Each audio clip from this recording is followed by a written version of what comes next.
Assalamualaikum,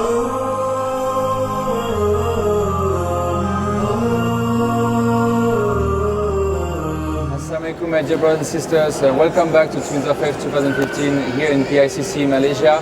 We are with Shaykh Yahya Ibrahim.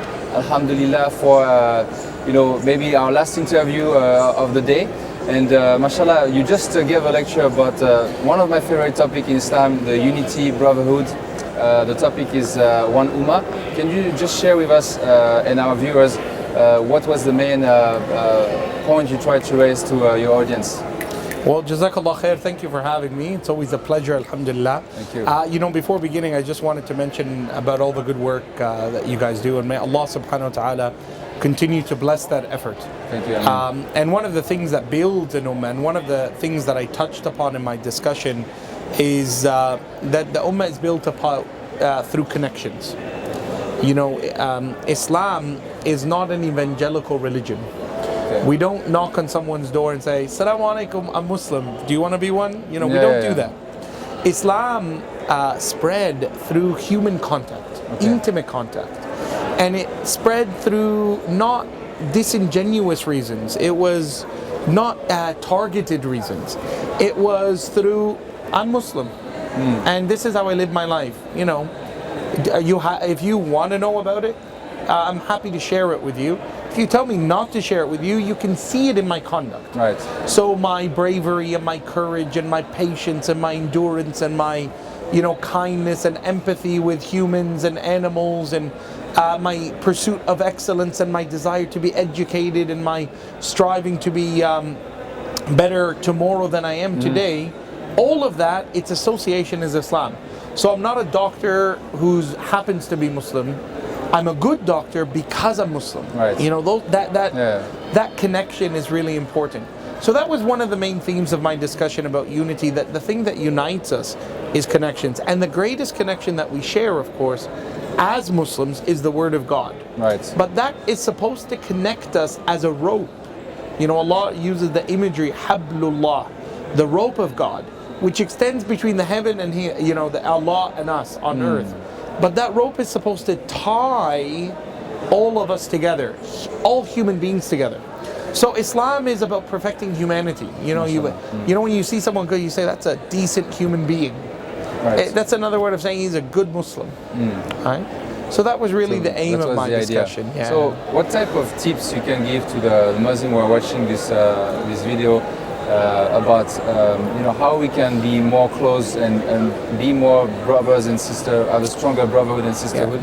Because in theory, our religion of course is unity and everything, but we see sometimes in our communities it's not always the case. So look, even the prophets of Allah made this dua, Rabbi shrah li sadri, my Lord, open my chest, meaning expose my heart. Like your aim is that people feel your heart. And Allah says to the Prophet ﷺ, Alam nashrah laka sadrak. Before your message, we opened your heart, meaning we made you accessible to others. So the Prophet's accessibility was the single ingredient of his humanness in making Islam viable. Right. That he was accessible to the rich and poor equally, to men and women equally, to those who were happy and prosperous in life and those who were tested and in difficulty, those who were healthy and unwell. All of them had equal access to his heart. His heart was for everyone. Sallallahu Alaihi Wasallam. So that is one of the missing ingredients in our times today. That our heart is not exposed, it's not open. It's not open to receive the pain of others in it. And it's not open to share our happiness with others towards them. And that's why a lot of the most major sins that we worry about in life are related to the heart. Right. Anger, jealousy, malice, contempt, arrogance. All of those are not physical things. They're all in here. Right. And from them spreads, from anger could be physical violence. From contempt and jealousy could be theft. But the root of it is that heart. So when your heart is clean and you open your heart, my dear brother, my dear sister in Islam, and you purge it, you then become more accessible to others. So your heart attracts other good hearts. And there are many good hearts in people who aren't Muslim. Correct. And what brings them to that is that your heart becomes accessible to them. They can learn more about Islam. Whether they accept Islam or not is immaterial. True. But your access of your heart to them is the key. Fantastic. Some Muslims think, dawah is reserved for certain parts of the Muslim, and they say, no, this is not for me. And what's your opinion on the involvement of every Muslim in that field? Because it is a very important part of our religion as well. Look, all of us have something to contribute. Men and women, young and old, youth and teenagers. Everyone has something they can do. I remember my daughter, Allah subhanahu wa ta'ala grant her success and protection, Ya Rab. She was playing with one of the girls in the playground without a public park. And the girl's mom, you could tell there was a little bit of racism. Okay. And I could see her from a distance, because you kind of feel these things. She called her daughter over when she saw that she's playing with my daughter, who looks a little bit darker. She's Semitic in features. And she sees her mom wear hijab, and I'm this guy. So she calls her daughter over and she tells her, don't play with these people. So Shireen, my daughter, I told her, come Shireen, look, if she doesn't want to play with you, you don't have to chase her up, okay? Right. She goes, okay. So the girl keeps looking at my daughter keeps looking at the girl looking at my daughter. And I thought, it's wrong for me to have said that. If one side doesn't want, it doesn't mean it should change our love for others and what we want. And I said, Shireen, if you want to play with her, I'm sorry, I shouldn't have said that. Go play with her. So Shireen runs over and says, do you want to play? And the girl looks at her mom, and the mom's like, oh, wow. And Shireen goes, if you don't want to play, we don't have to play, but I want to play with you. And the girl goes, yes, I want to play. And basically the girl kind of defied her mom, which, I don't recommend. But it was a natural, cute moment. It's a natural human moment. Right. And the biases that we have as adults and as elders and as things should not influence our younger people. It shouldn't influence those who have innocence in their life. Right. So that becomes really important. Mashallah. And our hope should be invested in our younger generation. If we are clear-sighted and talk to them about faith in the right way and build their character and iman, Allah will protect them irrespective. I thought I was protecting my daughter by being, so she doesn't have her feelings hurt. Yeah. But in fact, she should learn that in life, you win some and you lose some. Correct, fantastic, mashallah, great story. We'll be right back with you, inshallah, and we're going to go for a short break. Thank you.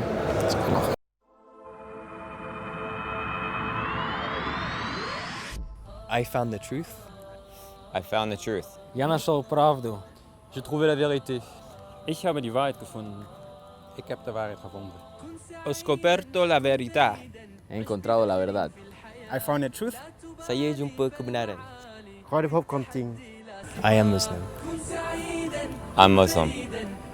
Я мусульман. Je suis musulman. Ich bin Muslim. Ik ben een moslim. Adesso sono musulmano. Y por eso, ahora soy musulmán. I'm a Muslim. Sekarang saya muslim. ตอนนี้ค่อยเป็นมุสลิม أنت والعطر الرداء حرر النفس ولا تحيا هباء يا ربيعا أنت والعطر الرداء خذ قرارا وانطلق لا تنتظر ليس كل الناس أهل للعلاء خذ قرارا وانطلق لا تنتظر ليس كل الناس أهل للعلاء ليس كل الناس أهل للعلاء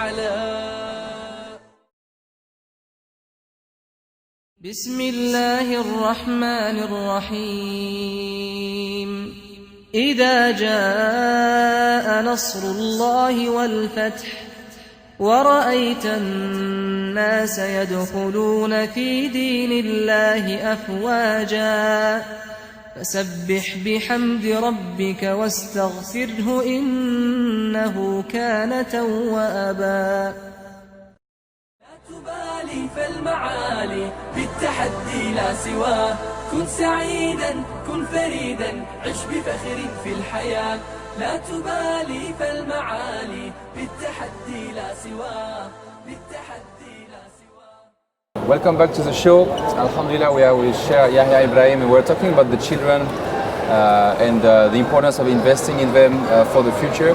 And since you are an educator in a high school in Perth, I wanted to ask you, what is the relationship with the children and the Quran and the Islamic values that you're sharing to them? How do they respond to that? You know, alhamdulillah, our school, the Langford Islamic College, is a very successful school. So we're ranked 14 out of 500 schools in WA, in Western Australia. Mashallah. So we have very high academic standards, and because I'm head of Islamic studies as well as the deputy or assistant principal of the school, we also have very high Islamic studies program. Right. So there are students who do their Quran memorization, but the emphasis is not about rote learning. Okay. It's not about parroting things. So the program that I've designed for the Kindi students all the way up to year 10, 11 and 12, you know, all of the younger formative years of study, is built about making Islam practical. MashaAllah. So it's about making Islam alive, not just memorize this verse. So it's really about how to structure it. And we talk about, you know, we analyze music lyrics, we analyze, you know, Adele, you know, Really? her song, Wow. Someone Like You, and, you know, those kind of things. Why we as a Muslim have a problem with that. You know, she said, and I've memorized the song, sadly. Can you but, give know, us a... She said, well, I won't sing it for you, but Small. she says, you know, it's been a long time. She bumps into this man that she used to Yeah, know. yeah. I heard you got married now, and that you found, you know, the love of your life, and you've started a new life. And MashaAllah. I was hoping that basically you'd leave all that life and come back to me and do the haram. So basically, Yeah. songs like that are a national anthem of zina, Yes. of adultery and cheating. Yeah. And no self-respecting person who actually listens to the lyrics, whether Muslim or not, would actually want someone to approach their husband with that kind of attitude. Yeah. But it's because there's a rhythm and a rhyme, and Yeah. it kind of is, the message of You it feel is bad for her, right? subliminal. Yeah. So, so that's the kind of stuff we do in class. Mashallah. So we teach Islamic studies, but it's not, you know, I just see. simply the Prophet said, sallallahu alaihi MashaAllah. wasallam. So it's catering to the challenges that youth Yeah, might so- encounter. And that has to be a very practical approach into what is relevant for our young people. There's issues that relate to rationalism, Darwinism, issues that relate to a new age, neo-Nazi kind of subversion in society, where you have people, you know, who are speaking in flamboyant ways about divisions in society. Don't let Muslims into this country. You know, these kind of things are all common now, and they all affect our young people. And they affect Muslims and non-Muslims. Correct. And one of the good outcomes, I guess, we have to be optimistic and see silver linings, is that people say, well, why do they want to keep, you know, what is this about this Islam? And it does bring people to learn about Islam. It's not about accepting Islam, but just to at least respect the boundaries between others in society and be more tolerant. So you're telling me that there are also some non-Muslim students in your Yes, school, and we have non-Muslim how students is the enrolled. relationship with them and the parents, and how do they cope with this curriculum? So, you know, all of our subjects are national accredited subjects. We add to it prayer times and Islamic studies and Quran as a subject. So when those two subjects are there, those particular students, they will go to a study session, or they will go to a library and or have computer access or something of that nature. So we try to be, you know, as open and as accommodating to anyone. Now, a lot of parents and a lot of non-Muslim teachers who work with us, many of them bring their, you know, their children to be a part of our school because they see the higher aim MashaAllah. that we have in akhlaq and, you know, manners Good and characters. those kind of things become very important to them. It's very encouraging. Yeah, so they see that we do good work with our students, and there's no difference between us and them. It's the same career. Let us come in. It's a faith-based school. I'm quite surprised. Like it seems Australia is very open to that. And for Western countries, when we look at Europe or even maybe North America, I mean, I'm amazed actually that this is happening in Australia in such a fashion. Can you explain maybe look, the reason why? Australia is a beautiful, beautiful country. And because it had a negative history, you know, with deaths of the Aborigines Right. and when the Europeans first settled it. And then there was a reconciliation. And then, you know, up until the 1970s, there was a racist immigration policy, which meant that if you were a person of color, you weren't allowed onto Australian soil as a resident. So it meant that the only Muslims that were there were European Muslims, Bosnians, Turks, Albanians, or light-skinned African or Middle Eastern Muslims, Lebanese, Phoenicians, Algeria, maybe. Algerian, and so on. And that was a dogma. But when people rejected that out of principle, you know, there was a revulsion in society, and that was all outdone in the late 70s and early 80s, which isn't that long ago. It's only 30, 35 years ago. So there's people who were teenagers in that time that were brought up with that racist agenda who are still alive today. And they're the ones you kind of feel a little bit of tension with. But there was a retraining and a multicultural push. And that's one of the great blessings of a country such as Australia. I consider myself Canadian.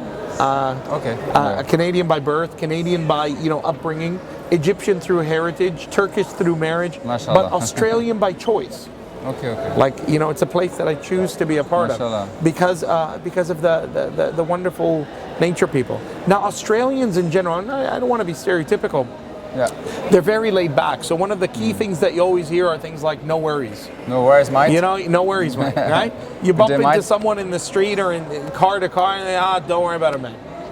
Oh, she'll be right. You know, don't worry about it. She'll be right. It'll fix itself. It'll be fine. Now, there's a lackadaisical kind of, you know, attitude in that sense. At the same time, so people are laid back. They don't want you to infringe upon them. So don't tell me anything if I didn't ask you. Don't come knocking on my door. Don't look over my fence. Don't bother me with things. If I want to see it, I'll come to you. So leave me alone. I'll leave you alone. And wherever you found tension arose, it's because those boundaries were crossed in that sense. I see. So it's also for the Muslim to respect, maybe. Yeah, and definitely, and that's something versa, I always, you know, it's something of great importance that everyone is at liberty to live their life, Muslim or not, to live their life the way they want to live it. All of us return to Allah, and He will tell us who of us is better. And you'll be surprised that there will be people we thought were worse than us that are much better with us in their standing before God, because it's about hearts and good deeds. True. Thank you so much for this insightful interview. Alhamdulillah. My we are very pleased to have you one more time in Malaysia. Thank you. May Allah bless you with all your good work. Ameen. Jazakallah khair. I hope to see you again. Me too. Jazakallah khair. Assalamu alaikum. Alaikum.